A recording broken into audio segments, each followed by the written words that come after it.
तो चैप्टर 10 बात कर रहा है power to levy certain charges. Section 65 के अंदर हमको ये दे रखा है कि जेडीए किस तरीके से कुछ पर्टिकुलर लैंड के ऊपर अपने फीस या फिर जो चार्जेस है उसको इंपोज कर सकता है। The authority shall levy at such rate and from such date as the state government may direct by notification in the official gazette and in such manner as may be prescribe by the state government. देखिए ये जो Levi है ये JDA लगाएगा, लेकिन इसको decide कौन करेगा? इसको डिसाइड करेगा स्टेट गवर्नमेंट। कि स्टेट गवर्नमेंट ये डिसाइड करेगी कि अपने ऑफिशियल गजेट के अंदर कि किस रेट के ऊपर लिवाई लगाएंगे या फिर किस डेट पे पर्टिकुलर चार्जेस जो है इंपोज करेंगे। और इस ऑफिशियल गजेट को जब नोटिफाई कर देगी स्टेट गवर्नमेंट, उस दिन से जीडी के पास में ये पावर आ जाएगी कि वो कुछ पर्टिकुलर लैंड्स के ऊपर क्या लगा सकता है? चार्जेस लगा सकता है, लिवाई लगा सकता है। तो यहाँ पे आपको ए, बी और सी 3 क्लॉज दे रखे हैं जहां पे 3 तरीके से जेडीए जो है लिवाई को लगा सकता है। तो पहला बात करें प्रीमियम ऑन सेकंड और subsequent sale of vacant land.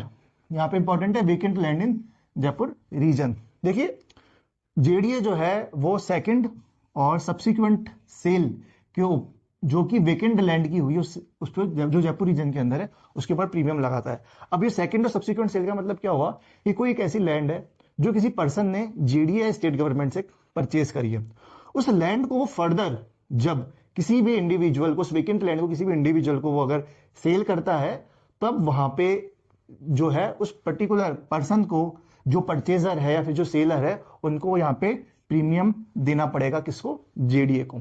और वो जिस पर्सन को उसने सेल किया है वो पर्सन फर्दर अगर किसी को उस वेकेंट लैंड को आगे अगर सेल करता है तो वहां पे सब्सिक्वेंट सेल के हिसाब से जो है प्रीमियम देना पड़ेगा। मतलब सेकंड और सब्सिक्वेंट सेल जो है वो सेम ही है, बस ये बात की गई कि जो सेकंड टाइम उस पर्टिकुलर लैंड की जो सेल की गई है उसको सेकंड कहा गया, और फर्दर उसको अगर हम सेल करते रहेंगे तब उसको सब्सिक्वेंट सेल यहाँ पे कहा गया है। प्रीमियम जो है दोनों में एक ही तरह का प्रीमियम लगेगा। अब यहाँ बात करते हैं कि प्रीमियम भरेगा कौन। वैसे इंपॉर्टेंट नहीं है कि प्रीमियम कौन भरेगा, लेकिन आपकी डीड के अंदर लिखा होता है कि अगर रजिस्ट्री का काम है, म्यूटेशन का जो भी खर्चा होगा वो अगर परचेजर को बॉन्ड करना है तो हो सकता है कि जो प्रीमियम है वो यहाँ पे सेलर जो है बॉन्ड करे।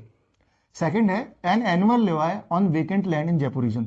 लेकिन सेकंड क्लॉज क्या बात कर रहा है कि एक वेकेंट लैंड के ऊपर जो जेडीए है, एक ऐसा कोई वेकेंट लैंड जो जयपुर रीजन के अंदर एग्जिस्ट करता है, उसके ऊपर जेडीए क्या कर सकता है? एनुअल लिवाई लगा सकता है, ईयरली एक चार्ज जो है इसको इंपोज कर सकता है। अब ये जो चार्जेस है वो क्यों इंपोज कर रहा है? उसका रीजन ये है कि एक डेवलपमेंट एरिया के अंदर अगर कोई भी लैंड वेकेंट पड़ी हुई है तो कहीं ना कहीं वो जो लैंड है उसका यूज नहीं आ रहा है, उसका डेवलपमेंट पर्पस के लिए यूज नहीं आ रहा है। तो जेडीए नहीं चाहती कि कोई भी ऐसी जो लैंड है वो वेकेंट